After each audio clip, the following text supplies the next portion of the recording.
So the most important thing is you have to check yourself. And what I mean by that is you have to ask, is this dead energy coming from me? Right? Because in my experience, it's 80% of the time it's because of you. Because the thing is when you're bringing it, man, when you're bringing the momentum, you're bringing the let me make some calls, let me close some deals, let me do this, let me do that. Like when you have that vibe, dude, it's contagious. Everybody's down. And I think this morning's a good example because today, last month, we finished like on an 18 business day month. It was great.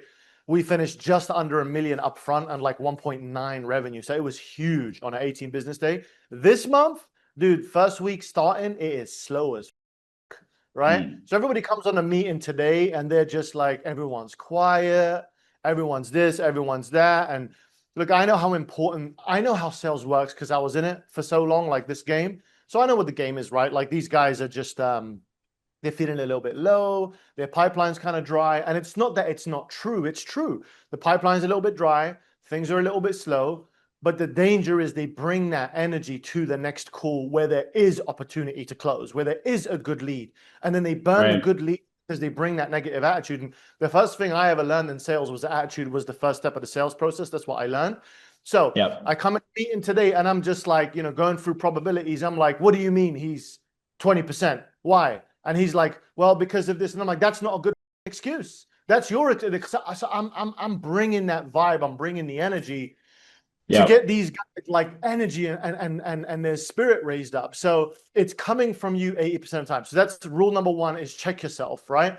Jump into a cold shower, go lift, go do a PR in the gym.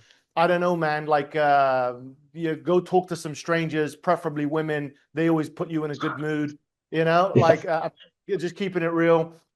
Do something that causes you to enter your fight or flight state. I could talk about that for ages, but get yourself in the mood. 80% of that energy is going to come from you in the meeting. And call it out, by the way. So if you're in the meeting, I mean, I call it out, right? You guys sound like you're a fucking bunch of dead zombies for me, right? And then make them beat their chest, right? But make them beat their chest, say, no, yeah, like get that vibe going on. That's going to raise the energy in the room.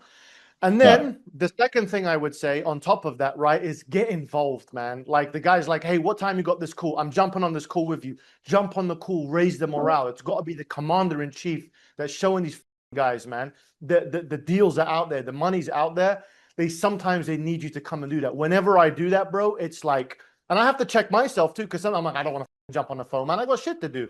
I got this admin bullshit. I got to submit the payroll request on Slack. Then I got to deal with this refund issue, and I got to listen to the call and check. It's like I got to do all the shit, but dude, the revenue is the most important thing. The thing. So make sure that's the priority right now. That's going to fluctuate because it's going to be, you're going to raise it and it's going to be good for a few days, then it will drop again. So this, again, I like to call it the stress of the sales manager, right? Like the hair falling out of your head, because it's just like this constant circle that we go through. But I always used to say this to my old mentees, like when I used to do a lot of sales training back in the day. I used to just tell them, look, just accept it's a torture, right? If you accept torture, it's easier to go through the torture.